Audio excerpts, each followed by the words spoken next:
Buenos días, hermanos, bienvenidos a nuestra iglesia Comunidad Cristiana de la Gracia.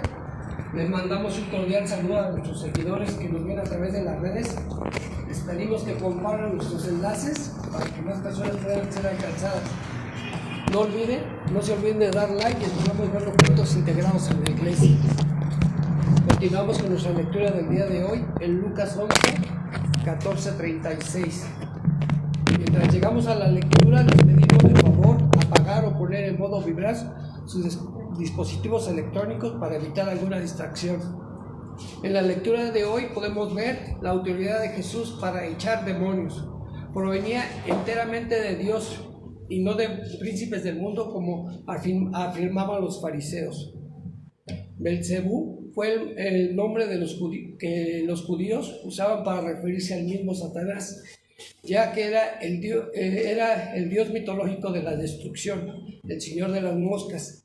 Este espíritu, junto con otros demonios, trabajaban en conjunto para destruir a la humanidad. Ante las dudas de la generación que le seguía, el Señor declaró que su labor de echar fuera demonios confirmaba el acercamiento del reino de los cielos. El poder de Jesús superaba el de Satanás debido a la santidad que lo caracterizaba. El reino de Jesús creció al resistir las tentaciones de Satanás en el desierto. Se afirmó mediante sus enseñanzas, milagros y prodigios. Aumentó su victoria a través de su resurrección y vendrá a ser permanente y universal en su segunda venida. Jesús termina declarando que el que pelea la buena batalla junto a él obtendrá la victoria, mas el que está a favor del enemigo pierde la oportunidad de ser salvado, de tener la salvación eterna.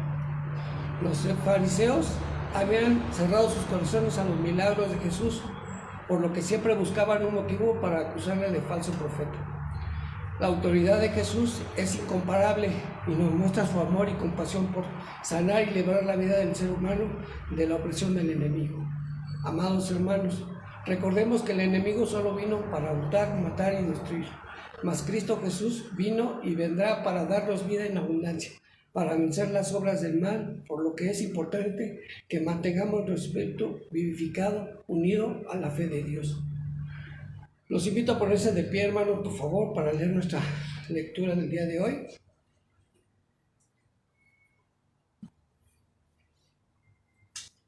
Estaba Jesús echando fuera un demonio que era mudo, y aconteció que salió el demonio, el mudo habló y la gente se maravilló. Pero algunos de ellos decían: por Belcebú, príncipe de los demonios, echa fuera demonios. Otros, para tentarle, le pedían señal del cielo. Mas él, conociendo los pensamientos de ellos, les dijo: todo reino dividido contra sí mismo es asolado, y una casa dividida contra sí misma cae. Y si también Satanás está dividido contra sí mismo, ¿cómo permanecerá su reino? Ya que decís que por Belcebú he hecho yo fuera los demonios. Pues si yo he hecho fuera los demonios por Belcebú, ¿vuestros hijos por quién los echan? Por tanto, ellos serán vuestros jueces. Mas si por el dedo de Dios he hecho yo fuera los demonios, ciertamente el reino de Dios ha llegado a vosotros. Cuando el hombre fuerte, armado, guarda su palacio, en paz está lo que posee. Pero cuando viene otro más fuerte que él y le vence, le quita todas sus armas en que confiaba y reparte el botín. El que no es conmigo, contra mí es, y el que conmigo no recoge, desparrama. Cuando el espíritu inmundo sale del hombre, anda por lugares secos, buscando reposo, y no hallando, dice: volveré a mi casa, de donde salí. Y cuando llega, le hallará barrida y adornada. Entonces va y toma otros 7 espíritus peores que él, y entrando, moran allí, y el postrer estado de aquel hombre viene a ser peor que el primero. Mientras él decía estas cosas, una mujer de entre la multitud levantó la voz y le dijo: bienaventurado el vientre que te trajo y los senos que mamaste. Y él dijo: antes, bienaventurados los que oyen la palabra de Dios y la guardan. Y apiñándose las multitudes, comenzó a decir: esta generación es mala, demanda señal, pero señal no la será dada sino de la señal de Jonás. Porque así como Jonás fue señal a los ninivitas, también le será el Hijo del Hombre a esta generación. La reina del sur se levanta en el juicio de los hombres de esta generación y los condenará, porque ella vino de los confines de la tierra por oír la sabiduría de Salomón. Y he aquí, más que Salomón en este lugar. Los hombres de Nínive se levantarán en el juicio contra esta generación y la condenarán, porque a la predicación de Jonás se arrepintieron. Y he aquí, más que Jonás en este lugar. Nadie pone en oculto la luz encendida ni debajo de un almud, sino en el candelero, para que los que entren vean la luz. La lámpara del cuerpo es el ojo. Cuando tu ojo es bueno, también todo tu cuerpo está lleno de luz. Pero cuando tu ojo es maligno, también tu cuerpo está en tinieblas. Mirad, pues, no suceda que la luz en ti sea tinieblas. Así que si todo tu cuerpo está lleno de luz, no teniendo parte alguna de tinieblas, será todo luminoso, como cuando la lámpara te alumbra con su resplandor. Oremos, Señor. Bendito seas, Padre. Gracias, Señor. Gracias te damos por la oportunidad de estar reunidos en tu nombre, Padre. Padre, te pedimos que nos ayudes a ser mejores cada día, Señor. Que tu palabra sea la que nos guíe, la que nos confronte, Padre, para tener convencimientos de pecado. No nos veamos como esta generación pidiendo pruebas, Señor, de tu poder y tu fidelidad, Padre. Sabemos que tú tienes el control de todas las cosas, Señor, que nada se mueve si tú no lo permites, Padre. Aún los demonios se sujetan a ti, Señor.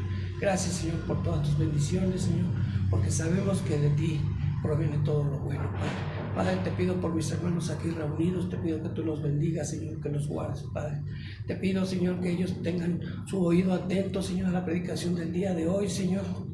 Que le des la sabiduría a nuestro predicador para que nos hables por medio de él. Todo esto te lo pedimos en el nombre de nuestro Señor Jesucristo. Amén. Amén. Hermanos, en ese mismo sentido, continuamos con nuestra alabanza a cargo de nuestro hermano Mario y Ana Álvarez.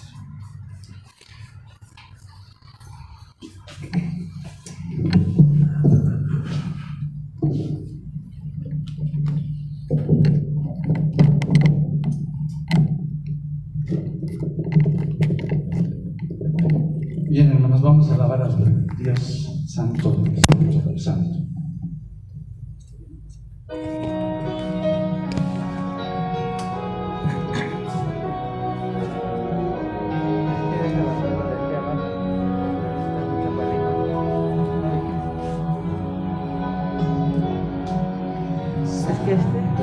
Santo, Santo, Señor omnipotente, siempre el labio mío lo te dará. Santo, Santo, Santo, te adoro.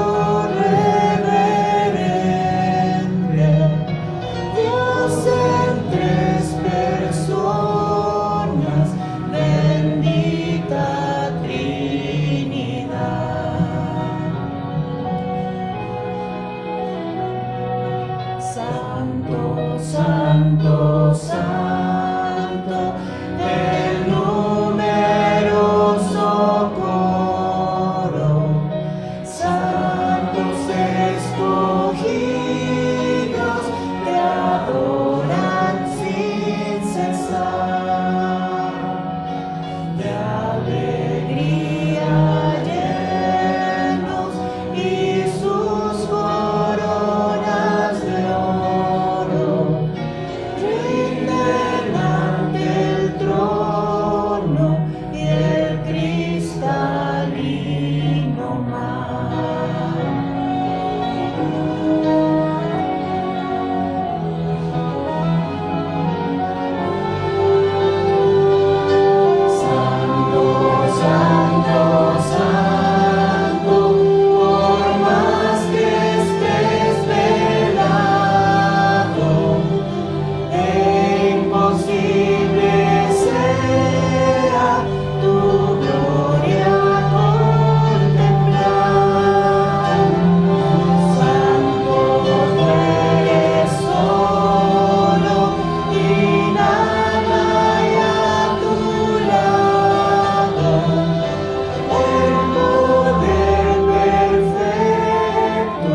faltas son muchas, su gracia es mayor.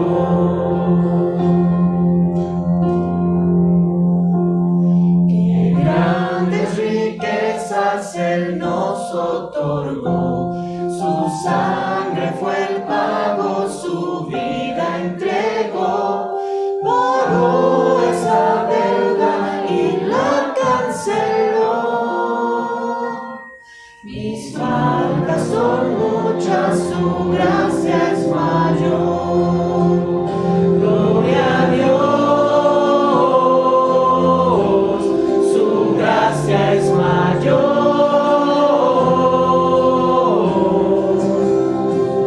Sus misericordias hoy nuevas son. Mis faltas son muchas, su gracia es mayor.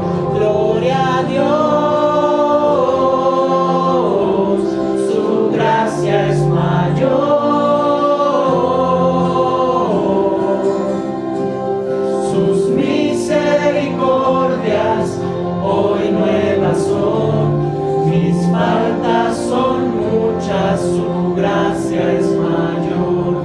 Mis faltas son muchas, su gracia es mayor. Mis faltas son muchas, su gracia es mayor.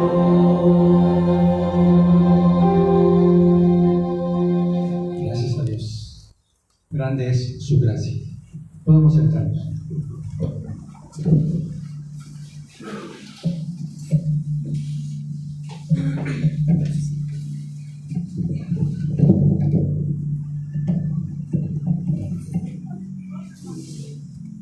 Queremos felicitar a nuestras hermanas que cumplen años en esta semana, a mi sobrina, a Mariana Jasso García, y a la hermana Águeda Sandoval Sánchez. Reciban un fuerte abrazo de parte de la Iglesia Comunidad Cristiana de la Gracia.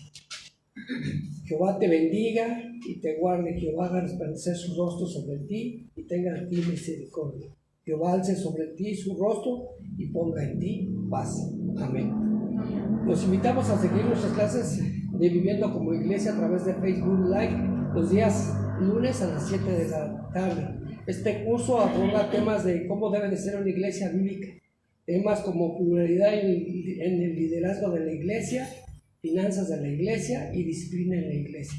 Les recordamos nuestras clases que se están impartiendo a través de las plataformas digitales, Fundamentos de la Fe y Atributos de Dios. También les recordamos que en marzo nuevamente inician las clases de membresía de la iglesia. En breve se darán los nuevos horarios. Inicia nuestro curso para matrimonios el sábado 12 de febrero. Por esta ocasión se dará por Zoom de 4 a 5 de la tarde. Aparte de este tiempo será de bendición. Favor de estar atento a las indicaciones de este curso que se darán también en breve. Recuerden que están cordialmente invitados a nuestro grupo de oración que se imparte los martes en sus dos horarios 8 y 8:30. Para más información con nuestro pastor Ascari. Se le están entregando unas tarjetas para peticiones de oración, las cuales podrán dejar en la mesa del café con sus peticiones. Esto con el fin de poner en oración todas las peticiones y darle seguimiento. En la mesa de café tenemos agua, gel antibacterial. Les avisamos que tenemos las ventanas abiertas y los ventiladores encendidos para evitar cualquier contagio, para que se prevengan y vengan abrigados. Gracias. Ahora damos lugar a nuestro predicador del día de hoy, a nuestro pastor José Luis Jasso.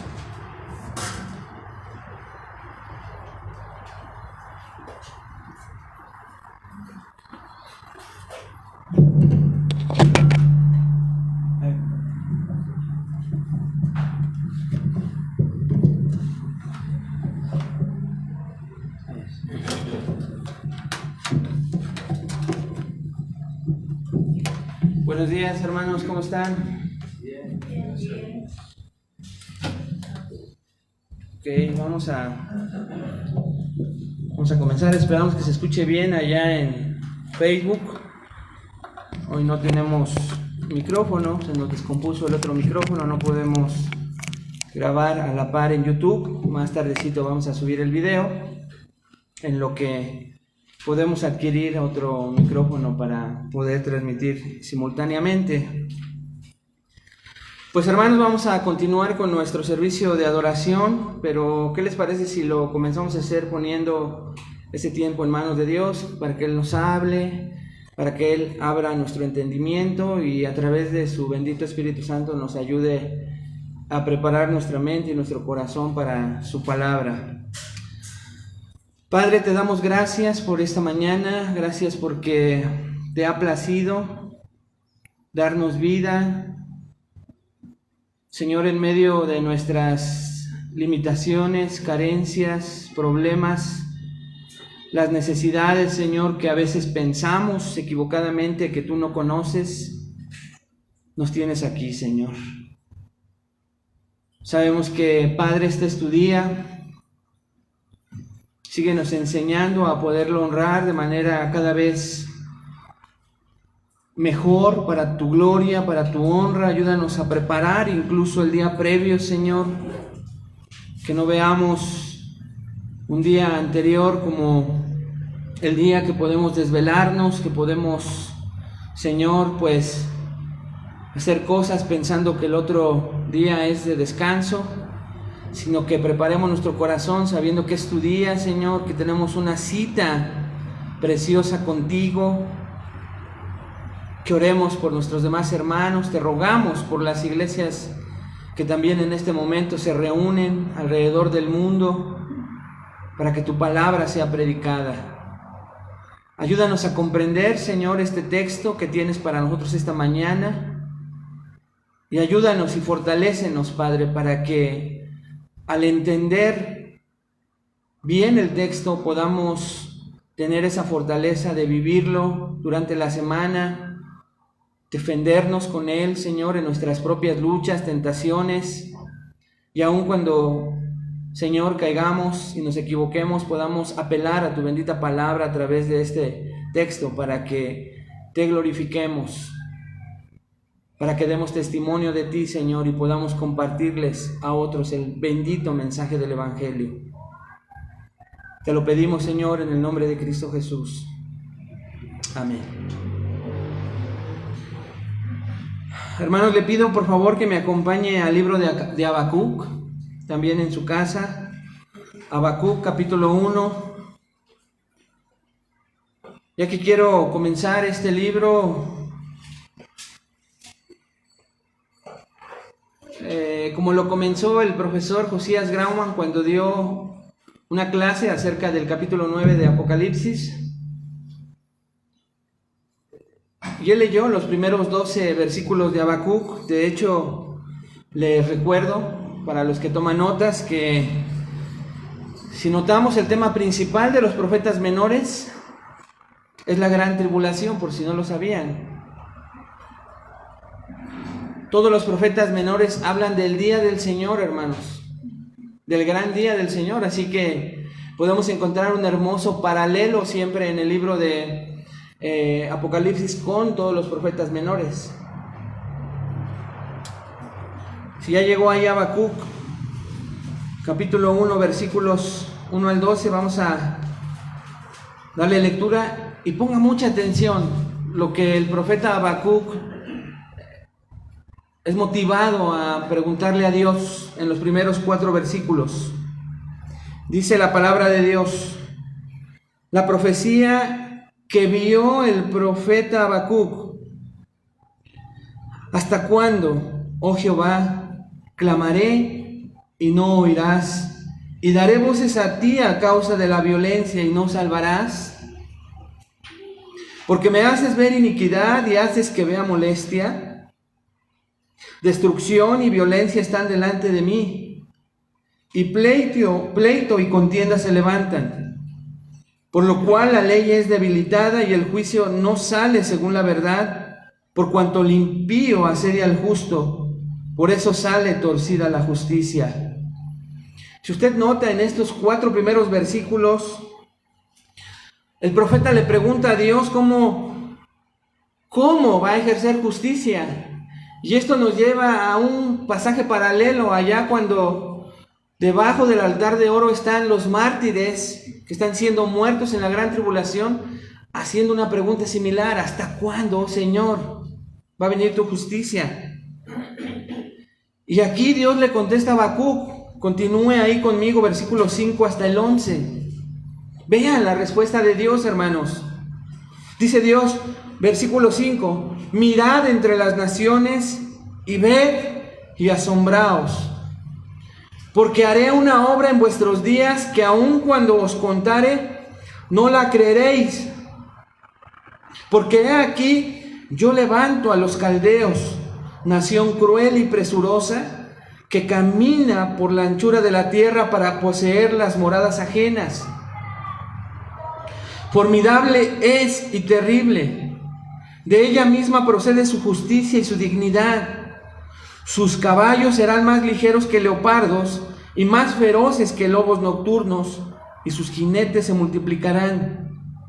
Vendrán de lejos sus jinetes y volarán como águilas que se apresuran a devorar. Toda ella, dice el versículo 9, vendrá la presa. El terror va delante de ella y recogerá cautivos como arena. Escarnecerá a los reyes y de los príncipes hará burla. Se reirá de toda fortaleza y levantará terraplén y la tomará. Luego pasará como el huracán y ofenderá, atribuyendo su fuerza a su Dios.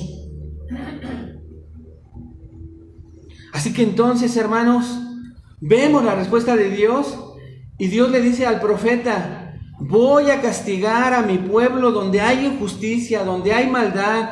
Voy a castigar a este pueblo rebelde y malvado con un pueblo aún más rebelde y más malvado, que son los babilonios, los caldeos. Y entonces Habacuc pregunta cómo es que Dios va a castigar la maldad de Israel con un pueblo aún más malvado. Vean el versículo 12. ¿No eres tú desde el principio, oh Jehová, Dios mío, santo mío? No moriremos.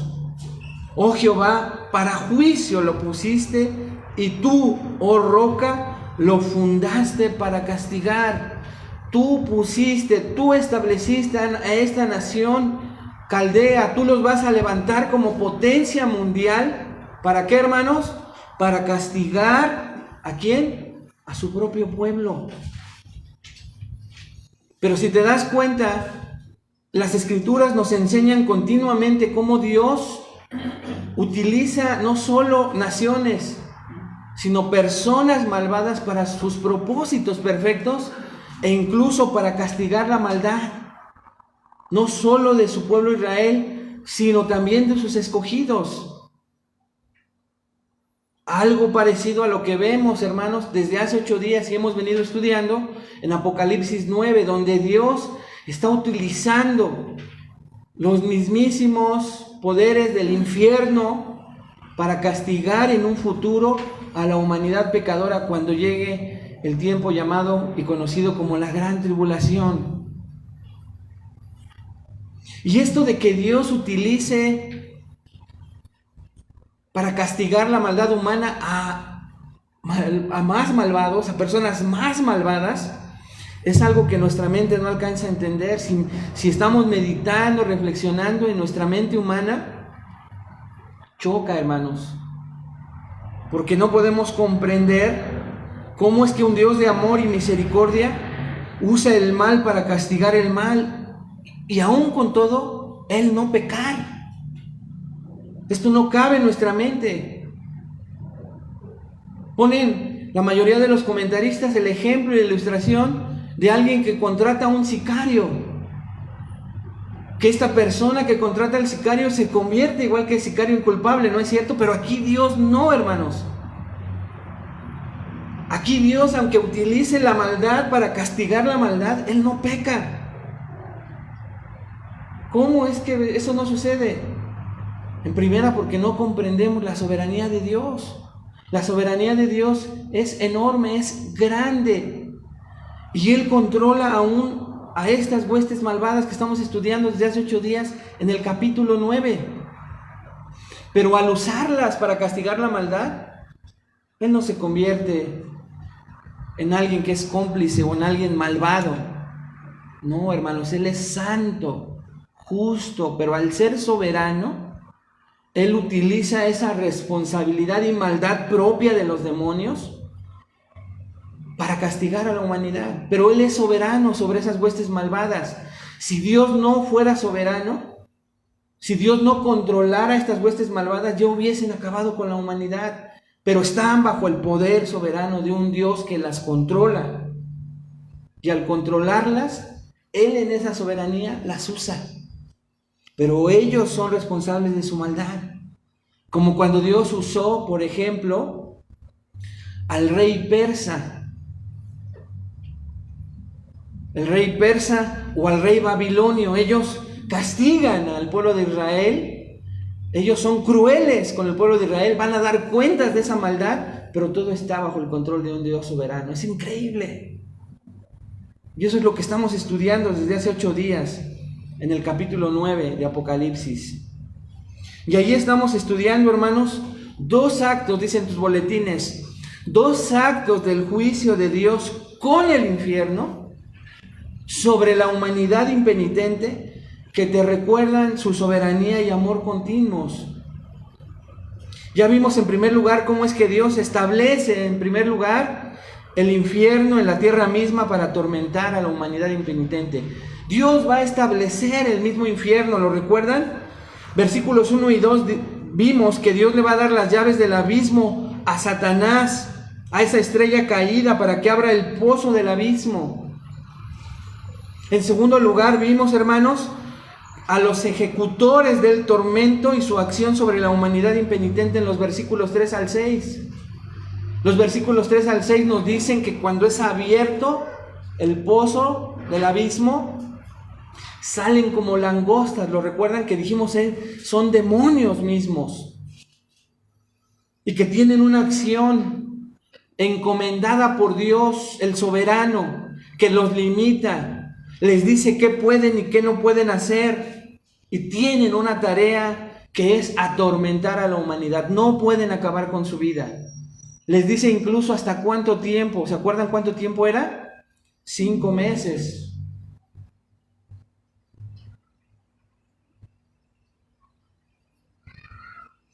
Este tormento va a llevar, dijimos, a los seres humanos a desear la muerte, pero no la van a encontrar. Va a ser algo terrible lo que va a pasar. La humanidad que en ese tiempo esté viva.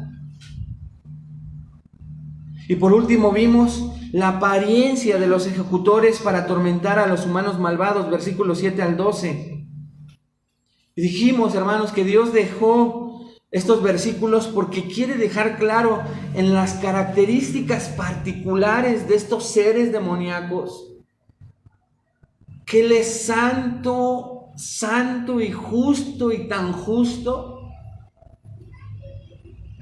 que lo horrible de la apariencia de estos demonios nos recuerdan que va a ser un momento de dolor,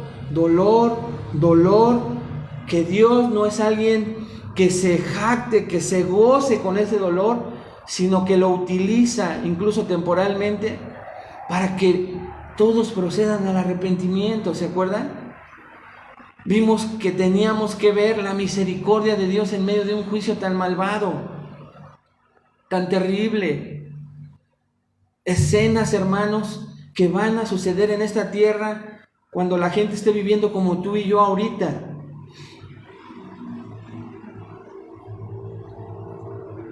Y hoy vamos a estudiar el segundo acto entonces del juicio de Dios, que te van a recordar su soberanía y amor continuos, y que es, número 2, Dios desata el poder del infierno, ya no para atormentar, sino para destruir a la humanidad impenitente. Y eso lo vamos a ver en los versículos 13 al 21.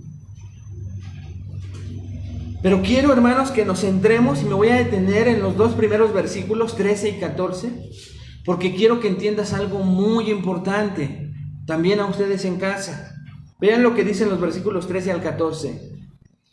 El 6º ángel tocó la trompeta y oí una voz de entre los 4 cuernos del altar de oro que estaba delante de Dios, diciendo al 6º ángel que tenía la trompeta: desata a los 4 ángeles que están atados junto al gran río Éufrates. Y el primer punto que quiero dirigirte, hermanos, es a la liberación de los demonios. El sexto ángel toca la trompeta, y cuando es tocada esa trompeta, Juan dice que oye una voz de entre los 4 cuernos del altar de oro que estaban delante de Dios. Lo primero entonces que Juan nos relata es que escucha una voz. En griego es una sola voz, una solitaria voz, hermanos. Lo que nosotros creemos es que esta voz viene de Cristo mismo, del Cordero de Dios, que está ejerciendo juicios desde el capítulo 6. Pero no se identifica la voz, si te das cuenta, porque el Espíritu Santo pone énfasis más en el lugar de donde proviene la voz. Y eso quiere decir que para el Espíritu Santo es importante señalarle a la audiencia de Juan y a nosotros esta mañana, ¿qué pasa con ese altar? ¿Por qué Dios, en lugar de decirnos, la voz vino de mismo Cristo? Porque lo podría haber hecho. No. Juan, o Dios a través de Juan, hermanos, pone énfasis en el altar de oro que está delante de la presencia de Dios. Y ya hemos hablado de ese altar. En el capítulo 6, versículos 9 al 11, dijimos que debajo de ese altar había almas, mártires que estaban muriendo en la gran tribulación, o van a estar muriendo en la gran tribulación, y que van a estar llegando a ese altar para clamar por venganza. Ya lo estudiamos, ¿se acuerdan? Y vimos en el capítulo 8 ese mismo altar. Y vimos que un ángel que tiene un incensario toma de ese altar fuego y lo echa a la tierra, ¿se acuerdan? O sea, ya Dios nos ha estado hablando de ese altar, y yo también ya les he enseñado que hay 2 altares en el cielo, como había en el templo o en el tabernáculo. Y solo quiero recordárselos de manera muy breve. No quiero tardarme mucho como me pasó en la primera reunión, porque ya lo vimos. ¿Se acuerdan para qué era el primer altar? El altar era llamado el altar de bronce. Y ese altar era para que ahí se hicieran los sacrificios, las expiaciones. Estaba afuera en el patio exterior. Y entonces ahí se comenzaban a quemar los animales, y Dios les decía qué partes de esos animales iban a quemar. Pero después el mismo Señor les indicaba que iban a tomar parte de ese sacrificio y lo iban a llevar a ese altar del oro más adentro del tabernáculo del templo. Y ahí, en ese altar de oro, iban a poner incienso que se iba a elevar como oraciones, mientras el pueblo afuera estaba orando, pidiendo perdón por sus pecados. Y entonces eso que se metía, esa parte del sacrificio para que se quemara, era para que esas oraciones por perdón de sus pecados llegaran a la presencia de Dios. Y eso era el simbolismo que le daba el pueblo de Israel.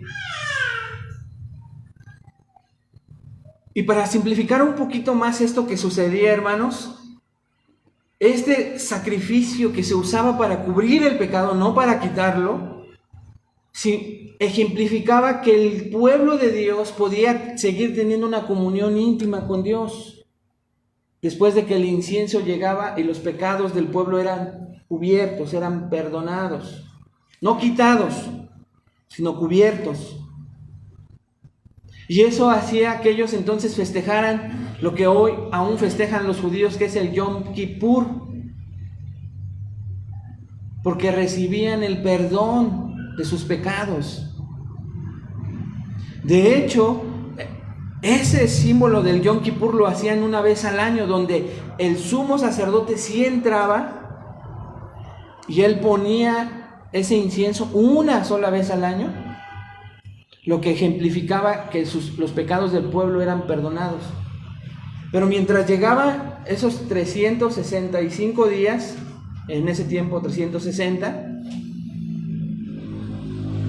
diario en la mañana y en la tarde había quema de sacrificios, simbolizando el perdón de los pecados del pueblo, para no perder su comunión con Dios.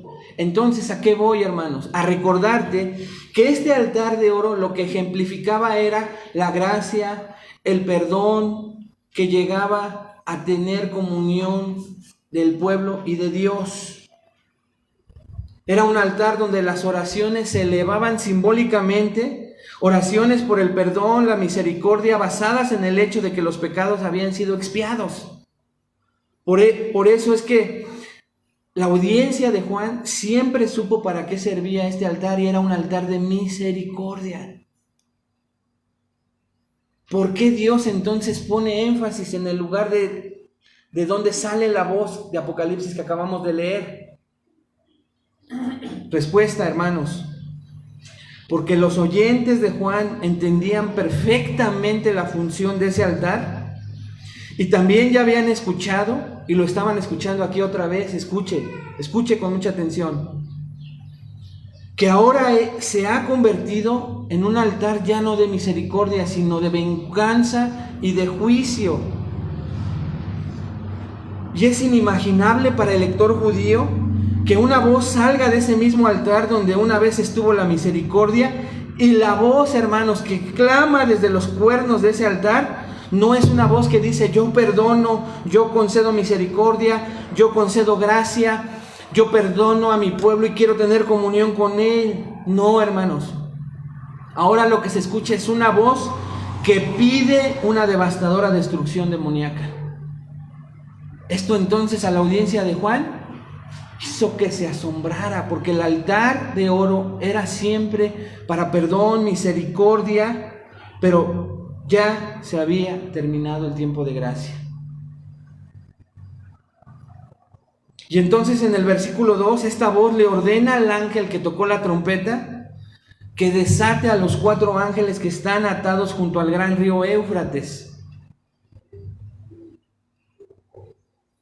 Dices, bueno, otra vez, si te das cuenta, Dios no nos dice quiénes son estos 4 ángeles. ¿Ya lo notaste?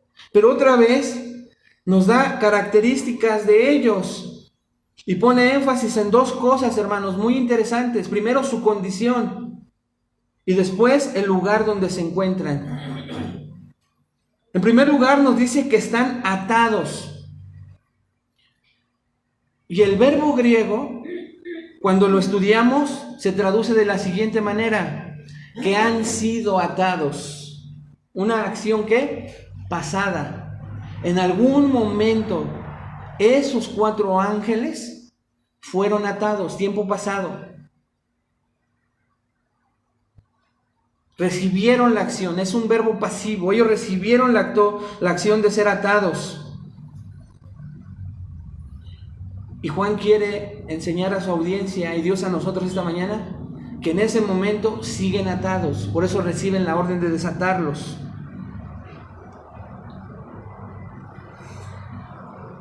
Y también nos dice el texto dónde están atados. Dice el texto: junto al gran río Éufrates. Y antes de ir a qué significa esta frase, por qué Dios quiere que la audiencia, y mucho menos nosotros ahora, ¿qué tiene que ver el Éufrates con nosotros, no? Pero es importantísimo, hermanos. Pero antes de pasar a esta parte del río Éufrates, esta acción de ver a estos ángeles atados nos indica, hermanos, que son demonios. Porque no vemos en ningún pasaje de la Escritura que los ángeles al servicio de Dios estén atados. Ellos sirven libremente, voluntariamente al Rey del universo. Sin embargo, hemos visto que los demonios, los ángeles caídos, los ángeles rebeldes, siempre terminan de cierta manera aprisionados, atados, retenidos por Dios. Y la condición de estos ángeles es que están o que fueron atados en algún momento de la historia. Eso nos lleva a concluir que son demonios. Y no son demonios cualquiera, hermanos, como para haber sido atados. Y dice que están ahora sí junto al gran río Éufrates, dice el final del versículo 2. ¿Por qué Dios otra vez pone énfasis en el lugar donde están atados estos ángeles?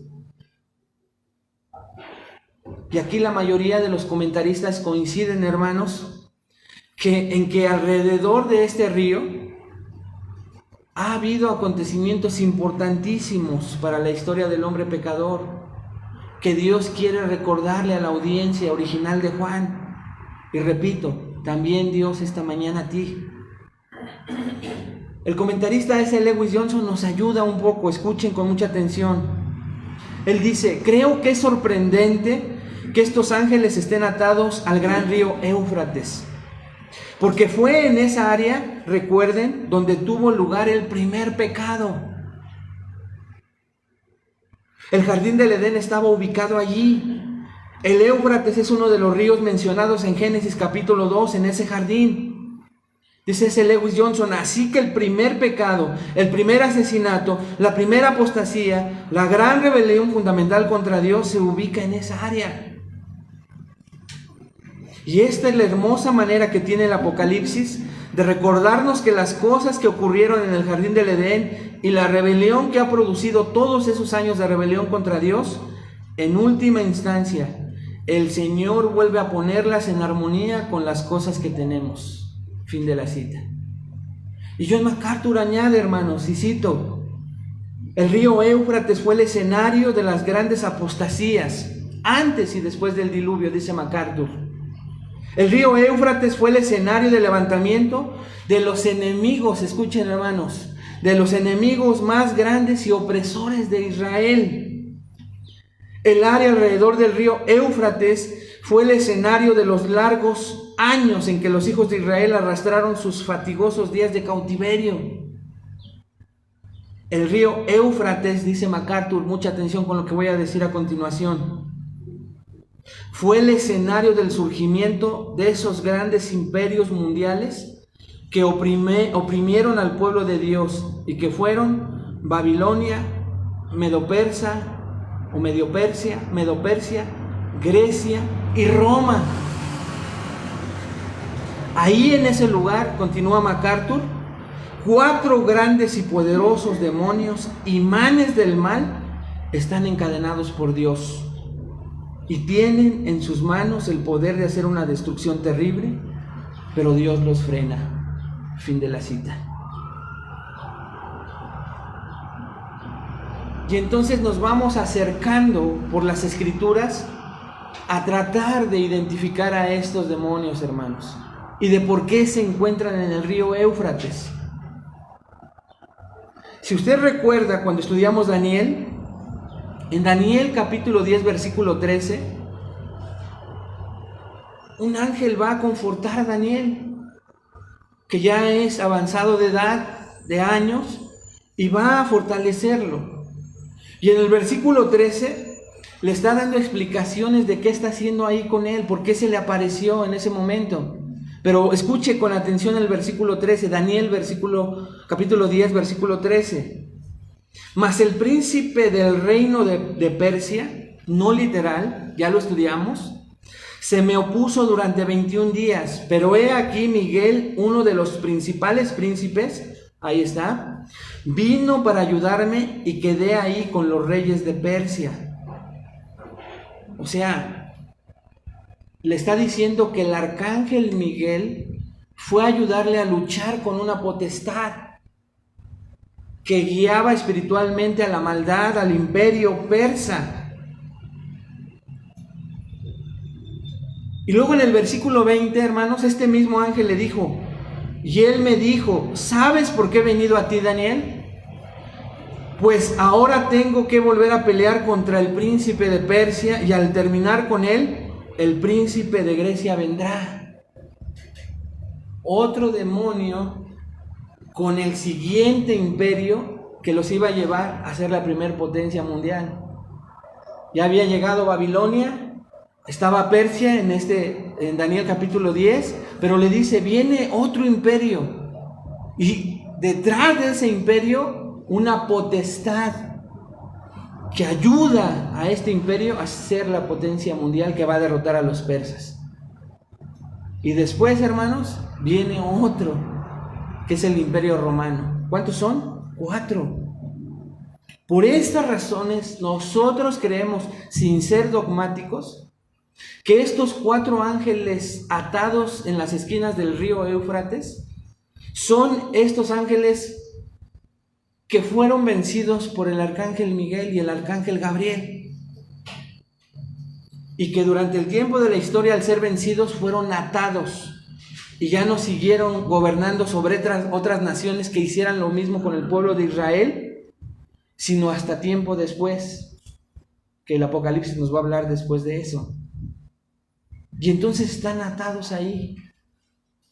Nosotros creemos, hermanos, sin ser dogmáticos, lo repito, que son estos ángeles a los que se refiere, y que están atados ahí porque simbolizan estos 4 imperios a los que encabezaron para oprimir al pueblo de Israel, para gobernar con maldad la tierra, con esclavitud, con muertes, con toda clase de abusos, pero fueron impulsados por una potestad demoníaca.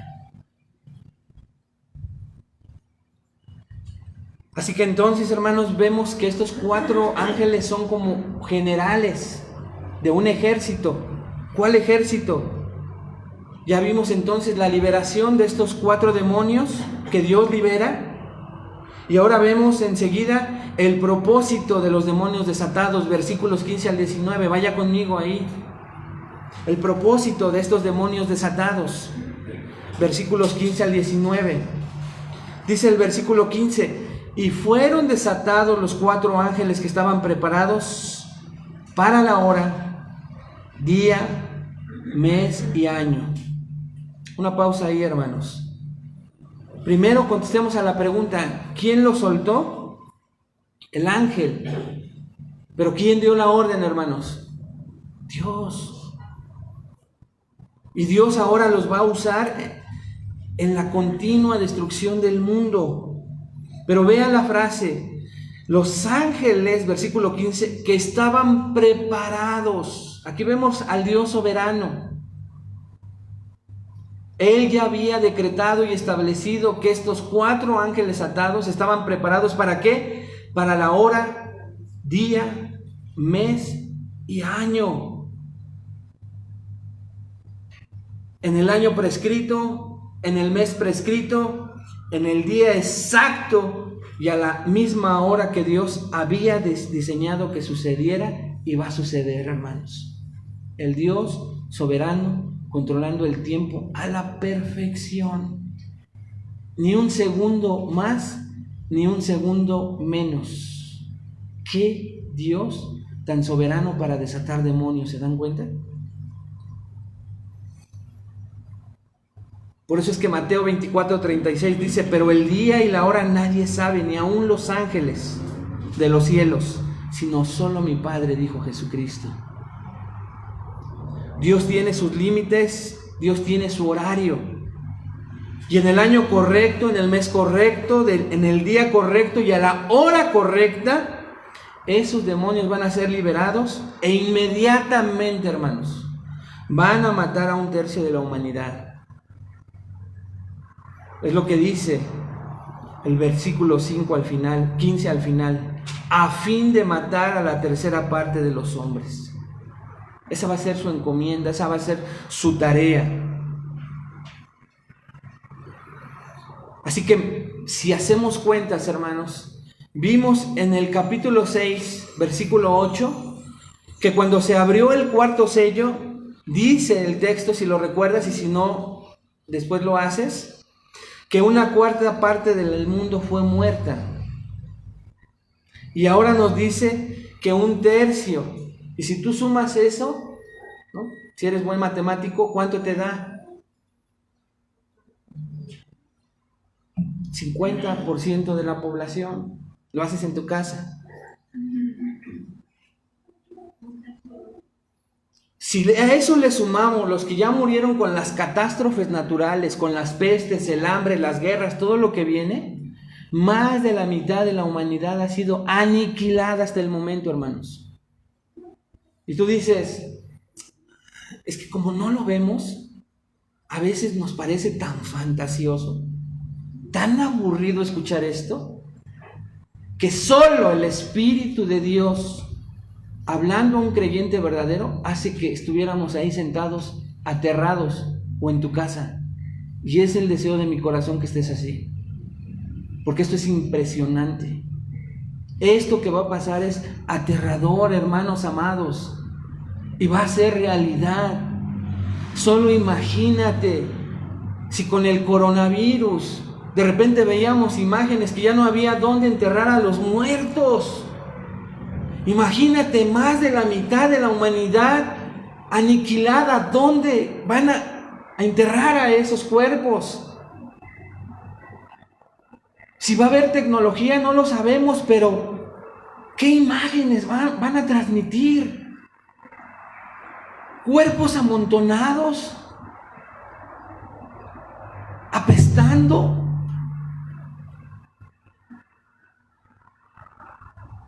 Y las imágenes de quienes los están matando. Va a ser aterrador el juicio de Dios para quienes tengan que pasar ese momento tan feo de la gran tribulación.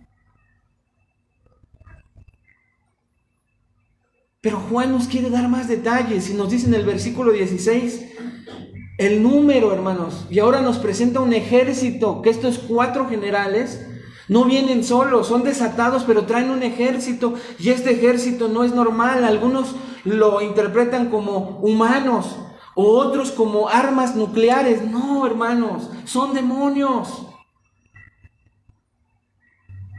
Y Juan dice que el número de los jinetes era 200 millones. Y él repite y dice, oí el número de ellos, ese es el número.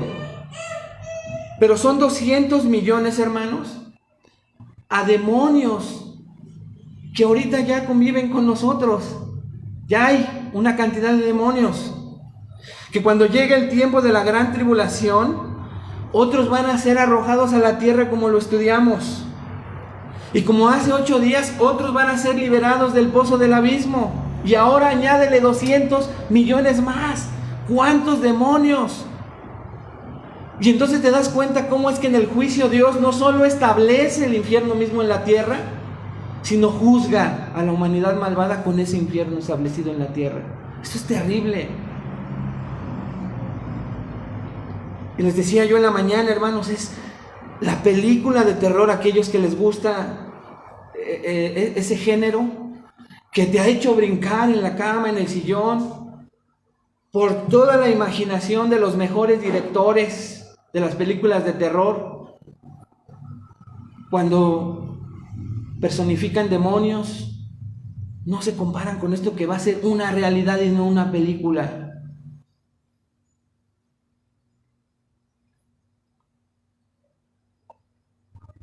El versículo 17 continúa y dice, hermanos, Juan empieza a describir cómo es este ejército de 200 millones. Así es como vi en la visión los caballos y los que estaban sentados sobre ellos, dice Juan. Tenían corazas, y observe los colores que ve Juan. Observe, por favor, hermano. Los colores eran fuego, zafiro y azufre. Y dice el pastor MacArthur, esta descripción de los colores es increíble. El color del fuego es rojo. El color del azufre representa un gas de color amarillo. Y el color del jacinto o zafiro, que es la misma cosa, es cualquier cosa desde azul hasta negro. El rojo del fuego, el azul negro del humo ardiente y un gas sulfuroso amarillo, dice MacArthur, son los colores del infierno.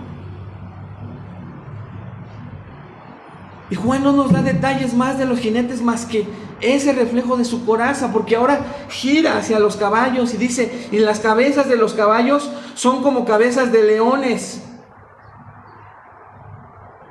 Y entonces Juan, en eso que no entiende su mente humana, Describe a estos caballos con cabezas como leones. Imagínatelos, hermano.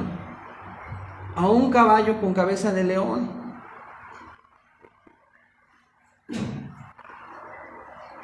Y no están viendo ningún anime, jóvenes, japonés o algo parecido. Esto va a ser real.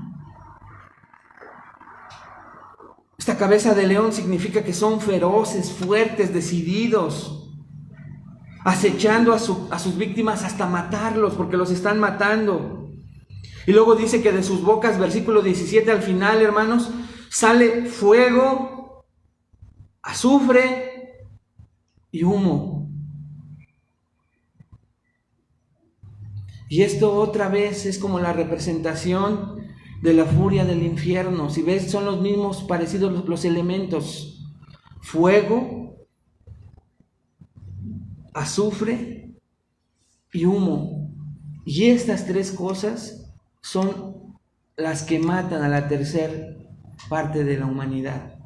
No son las mordidas de estos caballos que tienen como dientes feroces como león, no. Lo que mata a la tercera parte de la humanidad, o lo va a matar a la tercera parte de la humanidad, son lo que sale de estos caballos con cabezas de leones: humo, fuego y azufre. Y nosotros tal vez nos hemos preguntado alguna vez, ¿entonces los demonios pueden matar? ¿Te acuerdas que hicimos la pregunta hace 8 días? Claro que pueden matar. Están controlados por un Dios soberano, si no lo harían sin reparo, sin pensarlo. Es su deseo. Quieren matar, acabar, aniquilar. Pero si no lo hacen es porque están controlados por un Dios soberano. ¿Se acuerdan del ejemplo que les di? Del joven endemoniado tirándose ¿a dónde, hermanos? Al fuego. Y entonces estos caballos, lo que sale de su boca es el ejemplo o ilustración de un incendio.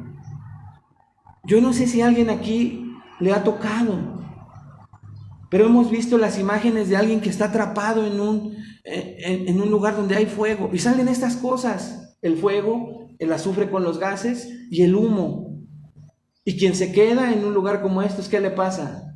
Se muere. Incluso muchos hermanos dicen, los estudiosos, que ni siquiera tienen que llegar a sentir el ardor del fuego, y que por un favor de la ciencia y la naturaleza, dicen ellos, mueren antes asfixiados con los gases y el humo que sale del incendio. Pero es con esto con lo que se va a matar a la tercera parte de la humanidad. Si eso no es suficiente, Juan tiene que agregar algo ahí, hermano, en el versículo 19. Dice que el poder de los caballos está en su boca, y luego agrega un nuevo componente: y en sus colas. Parecen crear devastación en ambas direcciones. Sus colas, dice, que son como serpientes y tienen cabezas, y con ellas hacen daño. Y nuevamente, recuerden ahora, esta es una visión, esta es una imagen. El Señor le está representando su poder destructivo en alguna visualización de caballos, leones, serpientes.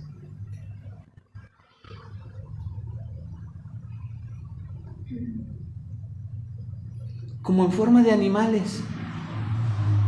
Yo no me imagino una cabeza de un caballo que tiene cabeza de león, pero tiene una cola, y la cola tiene ojos para ver y poder atacar también por atrás. ¡Qué tremendo!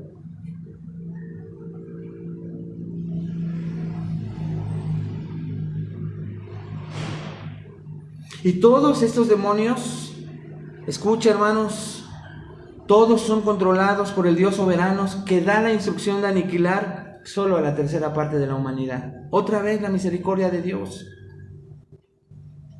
Estos son hombres malvados que rechazaron, escuche qué, el perdón de pecados a través del sacrificio, ya no en un altar, sino en una cruz. No por animales, sino por el Hijo mismo de Dios. Por eso es que se acabó la misericordia y viene la ira. Porque rechazaron, hermanos, al Hijo de Dios, al sacrificio que envió Dios a través de su Hijo Jesucristo, a morir una única vez. Se iban a acabar todos los sacrificios del altar, diario, la quema y muerte de animales, de cebo, de grasa, por un solo sacrificio. Pero todo este castigo a través de demonios es por rechazar la cruz y el perdón ofrecido a través del Hijo mismo de Dios. Pero hay otro punto que termina de enseñarnos cómo Dios desata el poder del infierno para destruir a la humanidad impenitente. Ya vimos la liberación de los demonios, el propósito de los demonios, y ahora en último lugar, la reacción humana ante los demonios. Versículos 20 y 21, hermanos. Esto es lo más duro del mensaje. Y los otros hombres que no fueron muertos con estas plagas, ni aún así se arrepintieron de las obras de sus manos, ni dejaron de adorar a los demonios y a las imágenes de oro, de plata, de bronce, de piedra y de madera, las cuales no pueden ver, ni oír, ni andar. Y no se arrepintieron, versículo 21, de sus homicidios, ni de sus hechicerías, ni de su fornicación, ni de sus hurtos. Hermanos, a estas alturas, debe recordar que la gente del mundo lo va a ver todo, ya lo ha visto todo. Han visto los juicios furiosos, la devastación de todo lo que atesoran, la maldad del anticristo, Satanás, los demonios, los cuerpos celestes caídos, la peste, el hambre, los terremotos. Han visto de todo. Y a la par de eso, hermanos, hemos visto en esta parte que hemos estudiado juntos de Apocalipsis, que han escuchado la predicación incesante y milagrosa del Evangelio. Ha habido que en medio de todos estos desastres, Dios siempre ha enviado mensajeros para que les prediquen el arrepentimiento. Y ya llegamos hasta ese punto donde los mismos demonios no solo los están atormentando, sino ahora matando. Y los que no murieron, no se arrepintieron.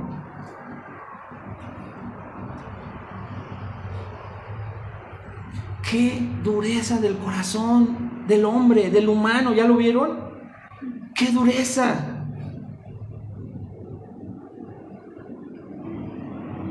Dos tercios de humanos que quedan, dicen no que ni aún así se arrepintieron de las obras de sus manos.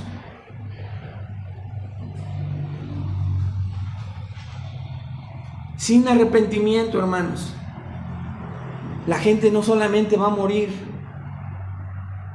sino que al morir físicamente se van a dar cuenta de la muerte espiritual que hay en ellos y va a ser demasiado tarde para ellos en el futuro, pero para el presente, para muchos.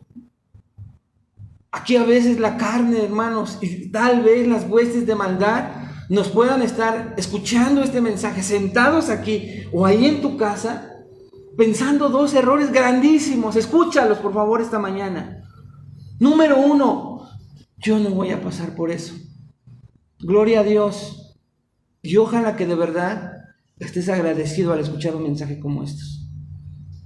Ojalá de verdad que estés agradecido de corazón. Pero número 2, hermano, esto tendría que hacer que tu corazón palpite. Porque no sabemos el día ni la hora, sino solo Dios. Y puede ser alguien que amas en este momento. Porque nosotros en un instante nos vamos a ir.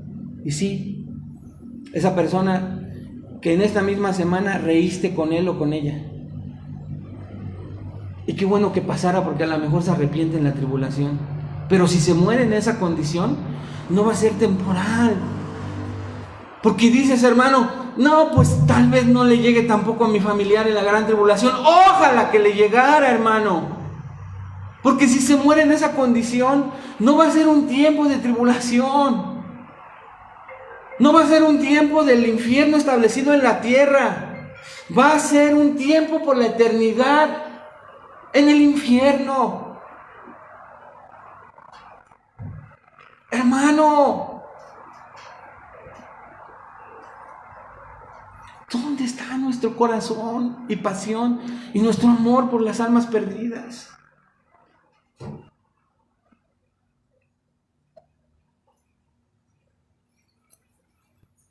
Sin arrepentimiento el hombre va a perecer, y por eso hay que predicar el arrepentimiento, porque esta humanidad dice que no se arrepintió aún con todo el dolor que estaban pasando,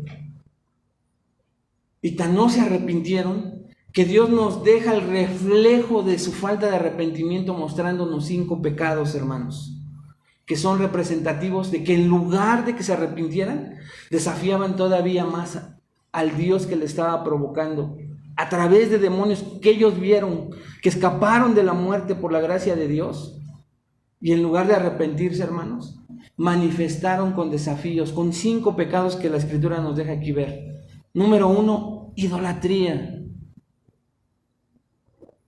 No se arrepintieron, dice el pasaje, de las obras de sus manos, de los ídolos que se hacen, de los que son hechos por el hombre. Y en la antigüedad se replican a sus dioses de madera, de piedra, de bronce, de plata, de oro, que no oyen, ni ven, ni andan, no son nada. No están vivos, pero vea lo que hacen estos hombres, o van a hacer en el futuro. Pero los hombres se hacen sus propios dioses, y no solamente eso, sino los adoran, creen en ellos. MacArthur comenta algo y dice: tal vez estés pensando, ¿qué tiene eso de importante? El punto importante es que esos dioses no pueden hacer frente a lo que está sucediendo, pero están tan resueltamente comprometidos con sus dioses que a pesar de la incapacidad de sus dioses para hacer algo, se apegan a ellos. ¡Qué dureza tan grande!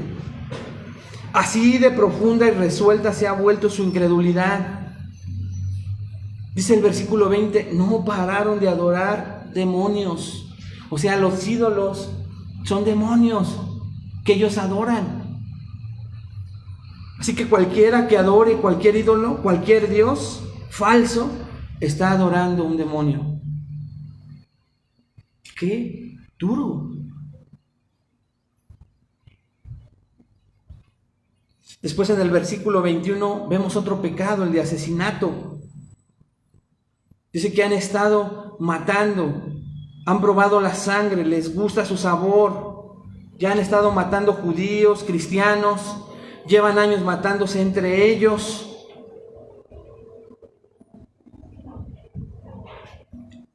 Ellos manifiestan su dureza de corazón y su desafío, hermanos, para que en lugar de arrepentirse, tal vez estén sobreviviendo a costa de la vida de otros sin reparo.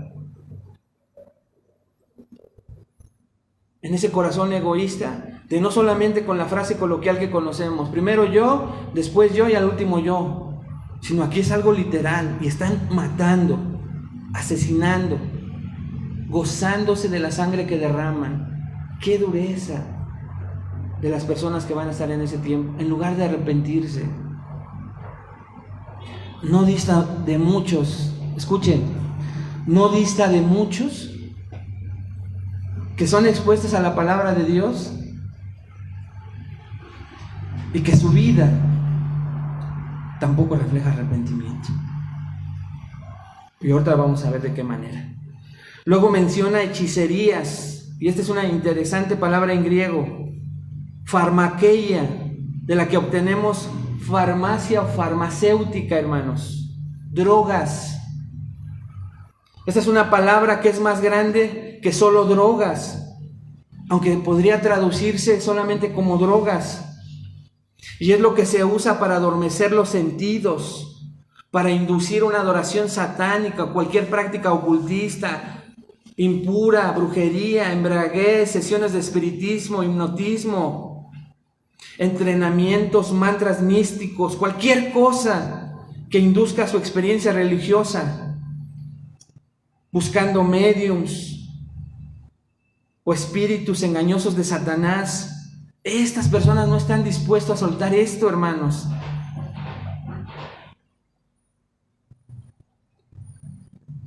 Y van a estar buscando este tipo de cosas.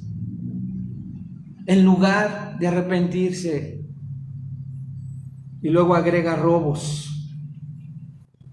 No, porneia. No se apartan de la inmoralidad. Esta palabra porneia, de la que obtenemos pornografía. El pecado sexual continuará sin control. Hermanos, si crees que la homosexualidad, la violación, la pedofilia, el abuso de menores, la bestialidad, la lascivia, la fornicación son cada vez más fuertes ahora, ni siquiera nos imaginamos cómo va a ser entonces. Más allá de nuestra imaginación, hermanos. En lugar de arrepentirse nuevamente, lo repito. Y ahora por último sí agrega los robos. La honestidad será inexistente. No va a haber represalias. El mundo queda desdichado, lleno de asesinos inmorales que adoran a Satanás, demonios que están drogados hasta volverse locos por sus encantamientos místicos, o personas que se drogan por ellos mismos para buscar estas cosas, que siguen sus impulsos para destruir, para saquear, para matar, para quitarle al pobre, al rico lo que tiene, para volverse astuto. Hermanos amados, y tú dirás entonces, porque esto es lo que vemos, que en lugar de arrepentirse van a manifestar a través de estos 5 pecados que nos muestra Dios esta mañana, su falta de arrepentimiento. ¿Cómo lo aplicamos todo esto que acabamos de ver? Sobre todo hoy que celebramos la Cena del Señor, ¿cómo lo aplicamos a nuestras vidas? Hermanos amados, estos 5 pecados no distan de las luchas que tú y yo tenemos a diario. Hoy en las iglesias vemos a muchos cristianos idólatras, poniendo en juego su testimonio de su fe.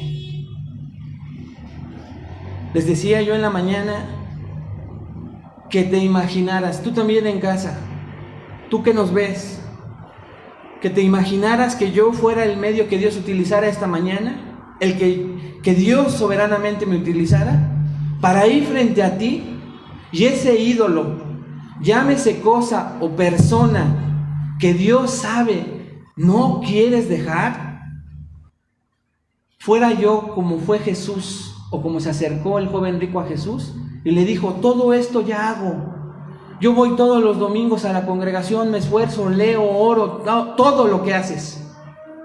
Pero sabiendo Dios cuál es un ídolo en tu vida, te lo pidiera esta mañana, ¿estarías dispuesto a dárselo, hermano? ¿Tu profesión? Si Dios te la pidiera.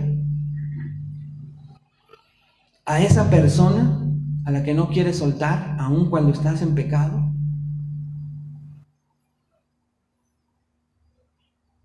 Jóvenes, lo que consideren más preciado en esta vida, ¿estarían dispuestos a entregárselo al Señor y arrepentirse de verdad de corazón? Tú en tu casa. ¿O te irías triste de esta transmisión, de este lugar? Como se fue el joven rico. Hermanos, que Dios nos ayude. Porque no tenemos que irnos al futuro a ver la maldad de los hombres en la gran tribulación. Y tampoco tenemos que practicar, porque yo estoy seguro que la mayoría no practicamos la idolatría, pero caemos muchas veces en ella.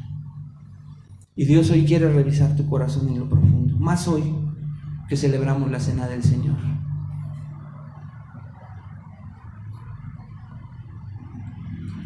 Eso que te vino a la mente, pídele al Señor que te ayude a entregárselo si te lo pidiera en cualquier momento. Tal vez a decirle: no estoy listo, Señor, lo confieso. Él sabe, hermanos, es omnisciente.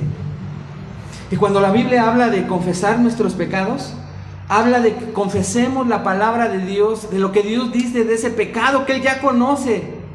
Y Él dice en su palabra: huid de la idolatría, huid de la fornicación. Y hoy Dios va a otras áreas, jóvenes y adultos también. ¿Qué tal está la práctica de las cosas sexuales en tu vida? Porque Dios ha visto las luchas que tienes. Ha visto cómo te manchas con la sensualidad, joven, de todo lo que ves en internet. Pero también tú, adulto, ¿te vas a arrepentir esta mañana?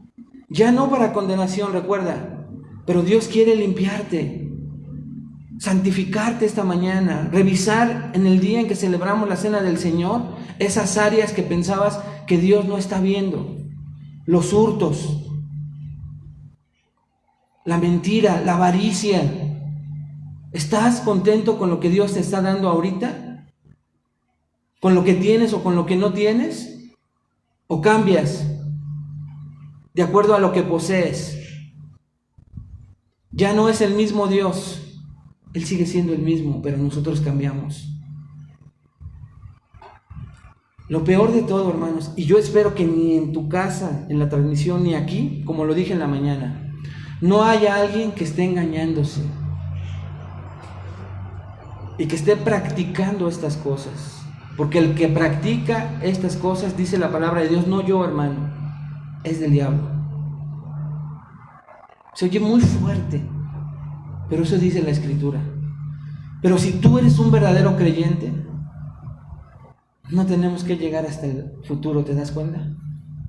Dios nos dejó este texto para evaluarnos esta mañana. Y que no endurezcamos nuestro corazón. Porque vemos en los versículos 20 y 21 que ellos sí lo endurecieron. Y escucha, hermano, lo que dice un texto que nos puede pasar a nosotros los creyentes, Efesios 4, 17 al 22. Escúchalo solamente. Esto pues digo y requiero en el Señor, le dice Pablo a los efesios, a cristianos, que ya no andéis como los otros gentiles. O sea, había cristianos que andaban como los otros gentiles, que andan en la vanidad de su mente. Pero ve el proceso, teniendo el entendimiento entenebrecido, ajenos de la vida de Dios por la ignorancia que en ellos hay, por la dureza de su corazón. Los cuales, después de que perdieron toda sensibilidad, ve por favor cómo se puede ir endureciendo el corazón, se entregaron a la lascivia para cometer con avidez toda clase de impureza. Cristianos, creyentes. Mas vosotros, dice Pablo, no habéis aprendido así a Cristo, si en verdad le habéis oído y habéis sido por él enseñados conforme a la verdad que está en Jesús. En cuanto a la pasada manera de vivir, despojaos del viejo hombre que está viciado conforme a los deseos engañosos. Despójense, hermanos, despojémonos juntos esta mañana. Si bien no practicamos y manifestamos una dureza de corazón como la que vimos en Apocalipsis 9, versículos 20 al 21, ten cuidado. Porque puedes llegar a un endurecimiento en donde se manifiesta, hermano, que aunque estés cada domingo aquí, tu corazón se vaya endureciendo y al final se demuestre que tú no eras un verdadero creyente. Revísalo, por favor, esta mañana. Pero si eres un creyente verdadero, no yo, el Señor, te pide que te arrepientas, que dejes esa idolatría, que dejes esos hurtos, que dejes todos esos pecados que Él trajo a tu memoria en esta mañana. Y quiero que inclines ahí tu rostro, hermano, para que podamos disponer nuestro corazón. En tu casa también hazlo con solemnidad.